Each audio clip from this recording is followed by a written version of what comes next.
Welcome. In this video, the event, Iris of Light and Dark of Azur Lane will be summarized. Throughout the video, there will be spoilers for the story of Azur Lane.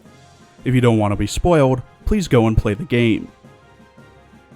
The event opens with Arethusa, Ark Royal, and Hood steaming to port Mers El Kabir in the Mediterranean Sea, as this event is likely based off the attack on Mers El Kabir in July 1940. Arethusa reports that the sea is calm and the Royal Navy fleet is approaching their target. Ark Royal is pensive about fighting the Irish Orthodoxy, as even though they were enemies for generations, they've been allies just the same for a while. Hood reassures her, saying that HQ has their reasons, doubly so after the Ironblood invaded.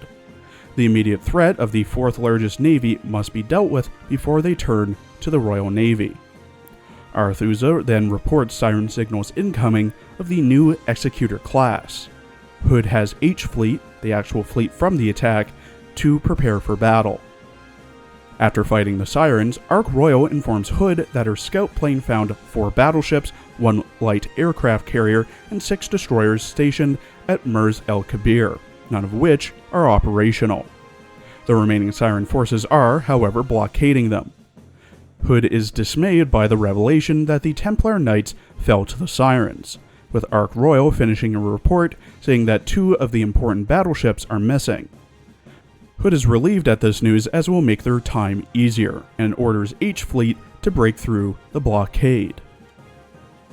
After breaking through the blockade, Hood comes face to face with Dunkirk, with both shipgirls politely greeting each other. Hood explains her reasoning for the Royal Navy's presence, that being asking the Irish Orthodoxy for help in stopping the Ironblood. Dunkirk states that the Templar Knights bow to no foreign country, to which Hood responds with 4 options. 1. Leave with and enlist in the Royal Navy to fight against the Crimson Axis. 2. Completely disarm. 3. Be escorted to the Eagle Union, who will disarm her. Or 4. Sink here and now. Dunkirk asks what will happen were she to refuse, with Hood saying that she will forcefully disarm Dunkirk. Dunkirk declines the Royal Navy's offer as she only takes orders from the Cardinal and her faith, never being a weapon for a foreign power. Hood comments on how they lost all contact with the Orthodoxy since Operation Dynamo, as well as how the Sirens are now interested in them. Dunkirk responds by saying that the Sirens were funded by the Ironblood, there to keep tabs on their movements.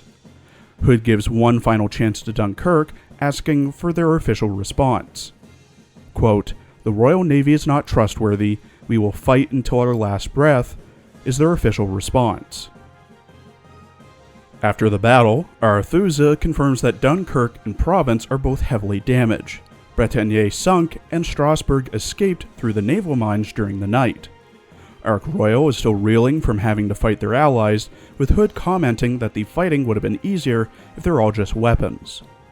Suddenly, Arethusa receives an area-wide broadcast from the Cardinal, Richelieu, with the source unexpectedly coming from the Royal Navy. The broadcast from Richelieu condemns those from the Orthodoxy who allied themselves with the Crimson Axis, and calls upon those loyal to the scriptures to fight for their country and join the Iris Libre in their fight against the Ironblood. By doing so, they shall emerge victorious and free themselves from the humility that they have brought upon themselves. Elsewhere, Jean Bart dreams of a past conversation she had with Richelieu. The two discuss why they were created, that being to counter the Veneto class of the Sardinia Empire, and then their namesakes.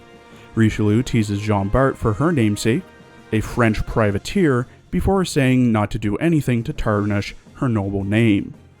Elsewhere, Renown meets with the Eagle Union ships Ranger, Cleveland, Wichita, and Massachusetts, with their meeting being to join forces and secure a coastal landing for their ground forces, establishing a foothold in the South Mediterranean to divert the attention of the Axis. This invasion is based off of Operation Torch, which is the Allied invasion of North Africa. They will be facing both the Sirens and the newly formed Vichy Dominion, the antithesis of the Iris Libre. Jean Bart is warned of the incoming joint Royal Navy and Eagle Union fleet, and gives a speech claiming that the liberation The liberation the Azur Lane speaks of is but honeyed words to lure them to their doom. They, the Cavaliers of the Vishya Dominion, are ready to begin their crusade and prove that they are the true Iris Orthodoxy, and fire at the Royal Navy Eagle Union fleet. Massachusetts recognizes the shells fired at them as a larger caliber, with Ranger informing her that they likely came from Jean Bart, before Massachusetts sets off to fight Jean Bart. Cleveland and Massachusetts eventually reach Jean Bart, who accuses them of trying to occupy their homeland. Jean Bart then recognizes Massachusetts as she has heard rumors of her strength, which Massachusetts is flattered by, but she still remains determined to stop Jean Bart. And the two clash, calling each other the ocean's strongest battleship.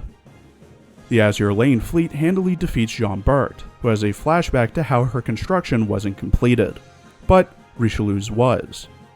Jean Bart laughs at her situation, saying she tried to catch up to the person she was closest to, only to end up betraying her. A radio broadcast interrupts the battle, declaring the Vishya Dominion dissolved, and all former Vishya ships are to join the Azur Lane.